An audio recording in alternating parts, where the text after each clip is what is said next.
Alors, je prends le logiciel Google Earth et on reprend la localisation donc du volcanisme que j'ai coché ici. Donc, apparaît en petit triangle rouge, c'est localisation des volcans. Donc ici, on est autour de l'océan Pacifique, on en voit ici sur le contour des côtes de l'Amérique du Nord et de l'Amérique du Sud, ici l'Amérique centrale, voilà ici. On voit également maintenant la localisation des séismes. Donc j'ai superposé les deux. Alors le problème c'est qu'avec les séismes, souvent il faut se rapprocher, d'accord, pour voir ces petits points orangés. Donc on regarde la localisation des volcans, les petits triangles rouges, on regarde la position des séismes, petits points orange.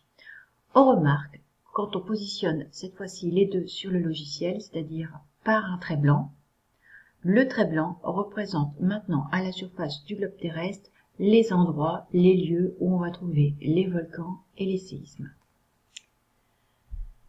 Et là, vous faites un constat évident, c'est qu'on ne trouve pas partout à la surface du globe terrestre des volcans, des séismes. On n'en trouve qu'à des endroits très précis, très limités.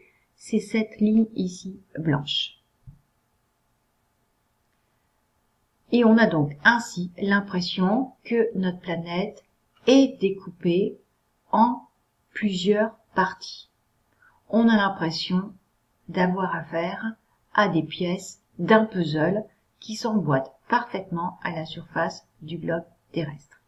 Vous avez ici par exemple l'Europe, l'Eurasie, qui semblent effectivement délimités par ce contour bien précis au niveau de la surface du globe terrestre.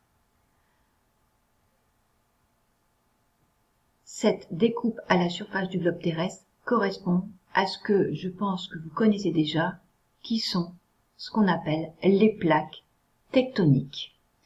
En fait, nous remarquons ici, à la surface du globe terrestre, des plaques que l'on a colorées de différentes couleurs.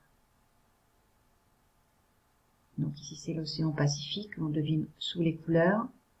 Ici on va retrouver donc l'Amérique du Nord, ici l'Amérique du Sud, on devine.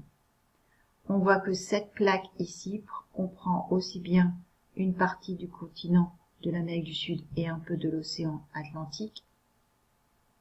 Ici nous avons deux plaques qui correspondraient à la position de l'Amérique centrale.